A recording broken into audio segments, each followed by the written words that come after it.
bueno, señores, arrancamos y con el mayor de los placeres le doy la bienvenida a nuestra compañera Luisa Moncada. Luisa, un gusto saludarla. Feliz noche.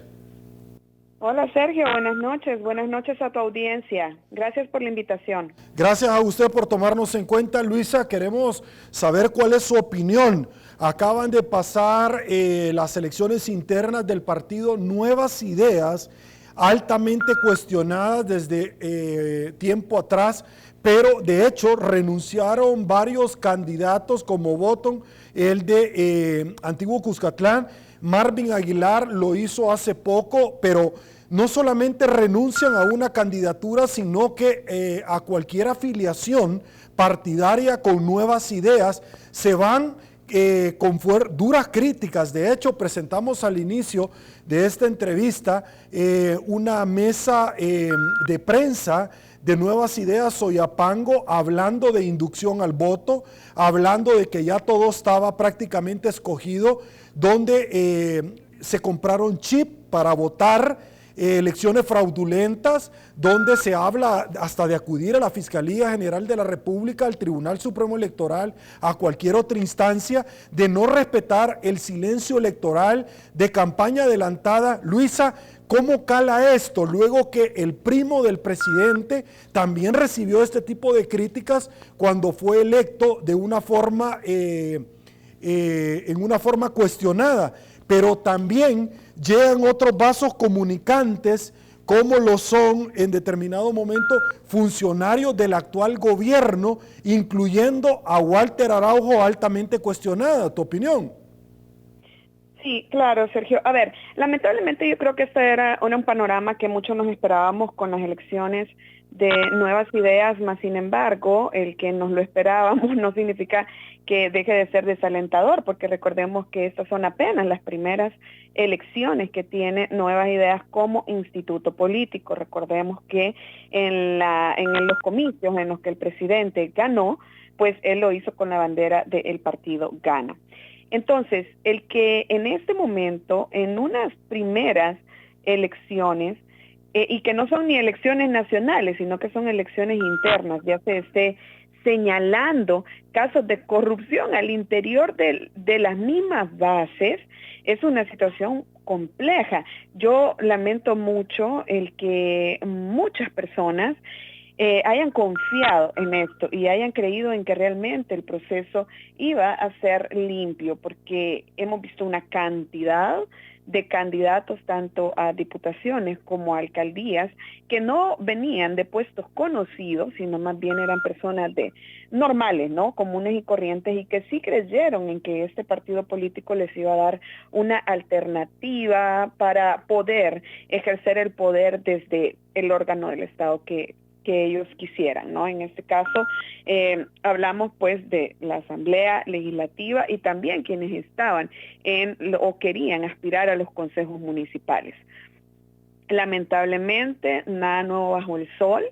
La gente continúa teniendo los candidatos de dedo, quienes quedaron justamente fueron los que ya sabíamos que eran las personas allegadas al presidente. Pero ahora también yo me pregunto qué sucede con el Tribunal Supremo Electoral de nuestro país.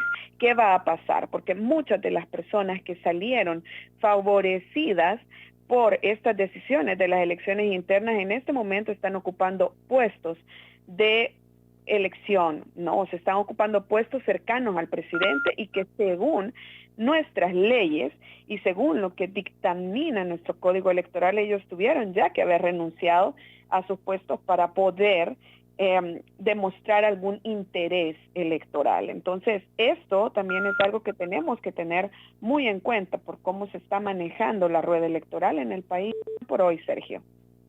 Ok, también sobre esto, Luisa, además de las fuertes críticas que hay, ¿cuál es tu opinión? Porque en el caso de Walter Araujo, el presidente ha llamado ratas, malditos a la oposición, cuando la Constitución es bien clara sobre la unificación de un país, pero cuando se le señala a Walter Araujo, él guarda silencio, habla sobre un enriquecimiento ilícito, pero dice que eso no es cierto, lo defiende, pero además dice que él mismo le ha prestado dinero. Es decir, ¿cómo cala esto? Porque no solamente este es el cuestionamiento que se le está haciendo por parte de Providad, sino que además, Luisa, él lleva otros cuestionamientos sumamente profundos por atacar a mujeres en las redes sociales. ¿Tu opinión?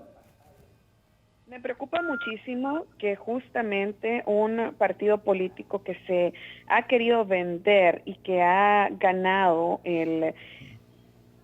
la simpatía popular diciendo que son nuevas ideas, ¿no?, esté reciclando lo peor de la política. Recordemos que el señor Walter Araujo fue el líder de Arena en las épocas en las que Arena fue el partido político más cuestionado de la historia de El Salvador, ¿no? Y algo que también el presidente ha señalado duramente. También estuvo muy cerca del expresidente Mauricio Funes, que todos sabemos que en este momento pues está huyendo de la justicia salvadoreña e incluso ha asumido la nacionalidad nicaragüense para poder evadir la justicia en nuestro país. Luego, como tú muy bien lo decías, pues es una persona que no solamente ha sido cuestionada por malversación de fondos públicos, sino también ha sido cuestionada por delitos contra las mujeres en redes sociales sin descaro alguno. Yo confío en que la justicia de mi país realmente funcione en el caso del señor Walter Araujo, porque sin duda alguna esta persona no tiene lo que la ley dice, y es la moralidad notoria para poder ostentar a un cargo público. No la tuvo hace 30 años y ahora que tiene todo el lastre sucio de esos 30 años, pues mucho menos que la tiene. Hay que estar pendientes también, porque recordemos que la abogada Berta de León puso una demanda contra el señor Araujo y según nuestras leyes, nuevamente esta persona con esta denuncia no podría someterse a una votación con la intención de ocupar un escaño en la Asamblea Legislativa. Coincido con cientos de salvadoreños que consideran que hay que pegarle una sacudida al palo de la Asamblea Legislativa en buen salvadoreño, pero no es sacudir a los malos, a los corruptos de ahora para poner o reponer a los corruptos que estuvieron antes y que continúan teniendo interés de estar cerca de donde se maneja la cosa pública. Ahora, Luisa, es importante escuchar tu análisis porque uno de los medios de comunicación que realizan el periodismo investigativo, al igual que La Voz de la Diáspora, es la revista Factum y El Faro. En los últimos días ha desvelado información muy, pero muy delicada con relación a la ejecución de las finanzas públicas en el tema de compras que han estado precios inflados y relacionados a funcionarios públicos de este gobierno. Eso ha canjeado que los troles y medios de comunicación genuflexos amparados al Ejecutivo, al gobierno, Nuevas Ideas, los ataquen. Y salió una información donde se le vinculaba a una periodista, colega, de nombre aparentemente Marta, que supuestamente había sufrido un acoso sexual. La UCA sacó un comunicado que desmentía esto, donde Marta llegó y exige no instrumentalizar su caso para atacar a periodistas. Lo que básicamente lo vamos a poner ya en imágenes y sacó un comunicado de la Universidad José Simeón Cañas, acá lo tenemos, y lo delicado del asunto es esto, y yo quiero escuchar tu opinión, porque dice Marta, parafraseando un poquito, que ella nunca puso una demanda de ningún tipo de comisión de delitos de contenido sexual, sino lo que ella manifestó en su momento a la sala de redacción es que había tenido ciertas discrepancias con algunos compañeros como bullying, es decir, un tipo de situaciones de esta, pero que el periódico La Página retoma esto, que ella nunca ha dado declaraciones a la página nunca lo ha utilizado. Recordemos que este periódico es propiedad de Jorge Hernández, pero lo delicado de esto es que ha sido intervenido por el CONAV que es parte del gobierno. Y ahí en ese mismo comunicado lo establecen, donde no dice ella, no puede ser que el gobierno esté ocupando un periódico que está intervenido para dañar a otra persona. ¿Cuál es tu opinión sobre todo esto, Luisa? A ver, lo primero que quiero decir es que donde haya violencia contra la mujer hay que investigarla, hay que utilizar los mecanismos, ¿no?, que están establecidos si existe una denuncia y si una mujer se considera víctima de violencia. ¿Por qué quiero aclarar esto?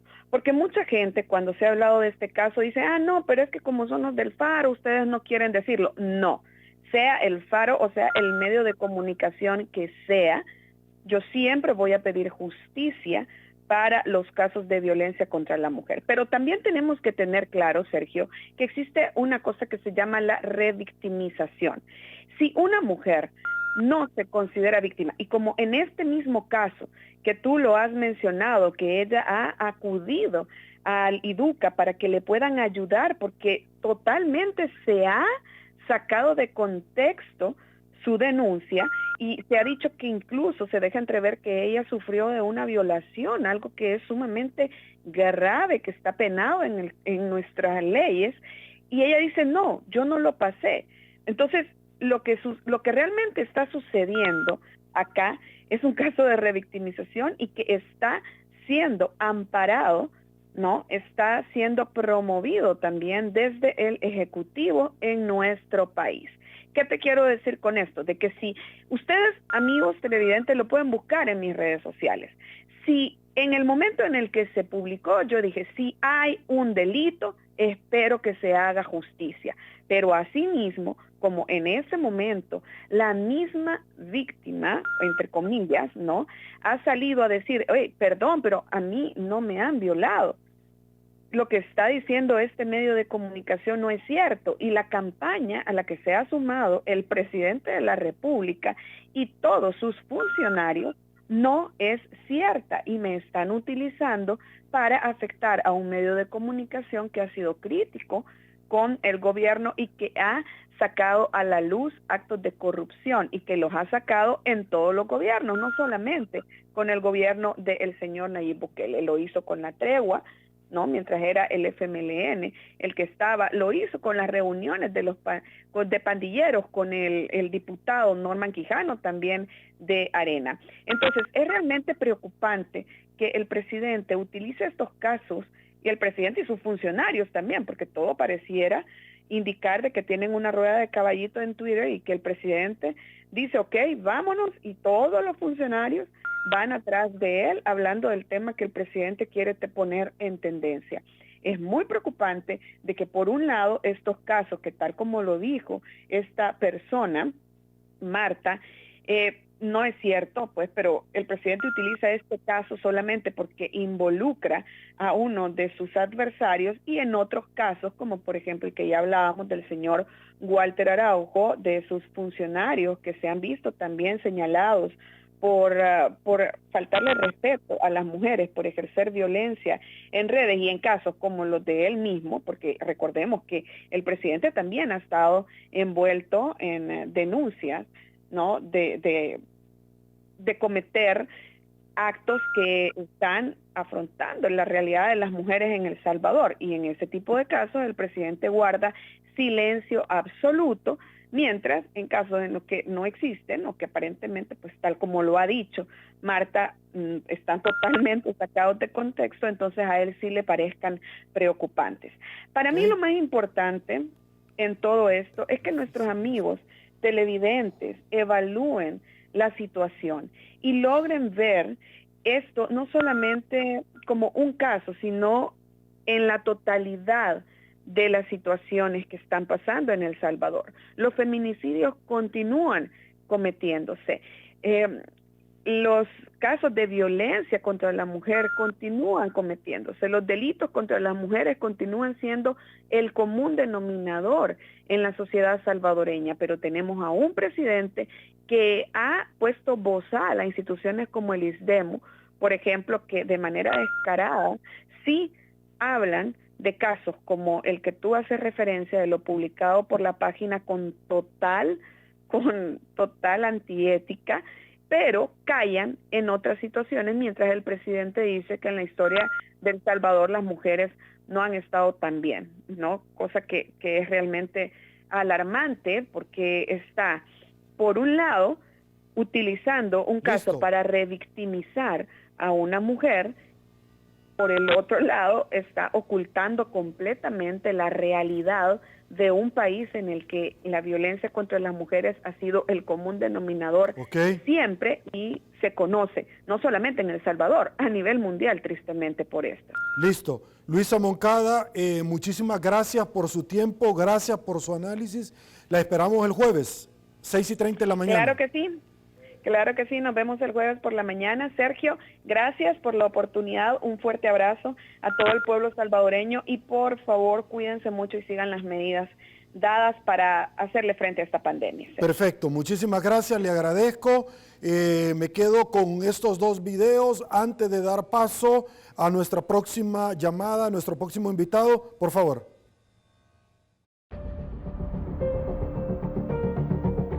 La gente está ciega. Empiecen a analizar quién está alrededor de Nayib Bukele. Llena de obstáculos desde el principio.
Tony Saca fue la expresión precisamente de esa visión de un nuevo empresario que ha derivado en la creación del partido Gana.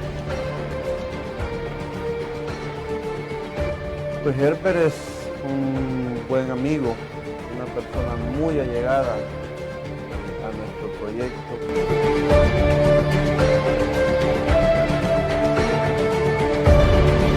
No, Nayib es miembro de Gana, está afiliado en Gana, va a ser de Gana, va a ser un presidente de Gana.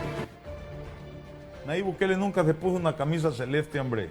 Nunca, solo nos usó. Ahí está diciendo que está participando para cambiar a los pícaros y él está entrando por la puerta de atrás. O sea, no entiendo ese discurso.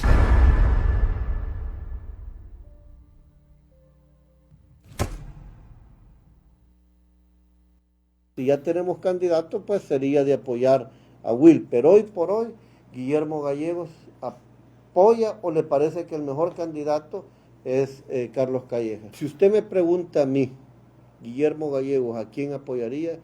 Yo sin lugar a dudas y sin ningún temor le diría, yo votaría por Carlos Callejas, por Carlos Callejas como persona. Creo que de momento es la persona que para mí reúne las mejores condiciones. Si Gana decide apoyar una alianza con Nayib Bukele, Guillermo Gallegos no la va a acompañar. Yo estoy ya decidido. Creo que no ese es el rumbo que quiere el país. Listo. Voy a darle la bienvenida a Carlos Araujo, destacado analista. Carlos, feliz noche, un placer. Gracias por acompañarnos. Buenas noches, Sergio, a la orden. Gracias. Carlos, conocer cuál es tu valoración sobre lo último que ha sucedido. Ya compartimos videos, notas del ejercicio aparentemente electoral democrático que sucedió el pasado fin de semana en Nuevas Ideas. Y es que Botón de Antiguo Cuscatlán ya había renunciado y renunció hasta el partido político. El señor Marvin Aguilar también renunció y renunció al partido político. Hay junta directiva de Soyapango que se ha pronunciado sobre la inducción del voto, de no respetar el silencio electoral, de campaña adelantada, compra de chip, de aparente fraude electoral. ¿Cuál es tu opinión? ¿No se presentaron nuevas ideas como que no eran los mismos de siempre, Carlos? ¿Tu opinión? Mira, trataré de alguna manera de ser lo más objetivo posible desde mi experiencia electoral, como observador electoral, como especialista en esa materia, se podría decir. Es increíble ver lo que hemos visto el día de ayer, sin el interés de desprestigiar o atacar al partido como tal, sino que observando el proceso como tal. O sea, una gran cantidad de denuncias previo al evento. Las redes inundaron de muchos casos de personas violando completamente las leyes electorales de su partido, pero sobre todo al momento de los resultados vimos la frustración de mucha gente, en donde la falta de transparencia de estos procesos como tal o de supervisión adecuada de estos procesos como tal han llevado a crear este caos que creo que empieza el día de ahora. Esto vamos a ver un crecimiento de esta frustración de estas personas, porque yo te lo digo independientemente de que yo no participe en ese partido, inclusive en un partido totalmente contrario, pero a mí me llama extremadamente la atención el caso de Martín Aguilar Umaña, que es una persona expuesta mediáticamente desde hace mucho tiempo, ver lo que quedó en lugar número, creo que 10º en San Miguel, y todo el resto son personas totalmente desconocidas. Pero es evidente, o sea, yo siempre se lo dije en lo privado al amigo Marvin, de que si no era alineado del grupo que controlaba su partido como tal, le podían pasar estas situaciones, y tal es así su frustración que vemos que el día de ayer renunció a su partido. Carlos, ¿cómo queda entonces los señalamientos que primero puso al primo del presidente en Nuevas Ideas? Luego raramente quedan los cuadros que son funcionarios del presidente y que no han tenido una exposición, Carlos, como la que tuvo Marvin, por ejemplo, sino que, por ejemplo, este caballero, Luis, que es únicamente la persona que ha andado recibiendo las ayudas, pero no ha tenido ningún papel protagónico durante este primer año de gestión.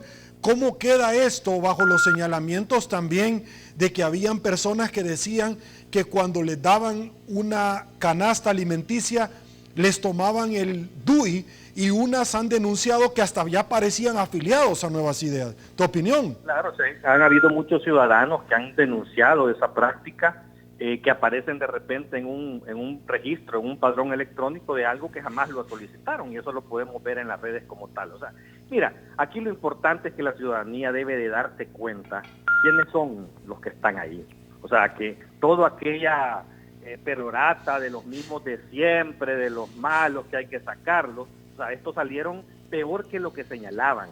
O sea, una manipulación absoluta, pero la gente se va dando cuenta. O sea, lo importante es que el ciudadano entienda de qué se trata esto, y mucho más a todos aquellos que creyeron en ellos y que tomaron una decisión de participar y al final se fueron dando cuenta que jugaron con ellos. Ok, sobre estas mismas líneas observamos nosotros donde hasta denuncian que van a ir a otras instituciones. ¿Cómo queda este tema? Yo te lo planteo porque también hay una señorita que está afiliada al partido PDC. Yesenia Hernández. ¿Perdón? Yesenia Hernández. Yesenia Hernández, ¿cómo queda? Porque ella participa en esto cuando ella nunca ha sido expulsada, lo dijo el doctor Rodolfo Parker hace 2 semanas en esta tribuna entrevista, y categóricamente dice ella no puede participar porque hay resolución de la Sala de lo Constitucional. Eso es transfugismo, y ella está clara. Es transfugismo a todas luces. Pero es a lo que voy yo, o sea, a ellos no les importa el respeto a las leyes, o sea, sabiendo de que es un caso típico de transfugismo electoral, aún así sus autoridades deciden inscribirla y postularla y hacerla ganar. En Santa Ana creo que va como candidata. Al final será el Tribunal Supremo Electoral quien le tendrá que decir, mire, esta es la ley y hay que cumplir la ley como tal. Ahí Santa Ana deberían de ir buscando el relevo porque ahí no hay quite. Ok, Carlos Araujo, muchísimas gracias por tu tiempo, gracias por atender nuestra llamada. Estaremos tocando a tu puerta próximamente para que nos acompañes en esta tribuna entrevista. Un gusto, buenas noches, Sergio. Muy buenas noches, te agradezco tremendamente. El Salvador, voy a una breve pausa publicitaria. Ya en segundos contactamos también con Giovanni Barrera, que tiene mucho que decir con relación a este tema. Pausa, ya volvemos.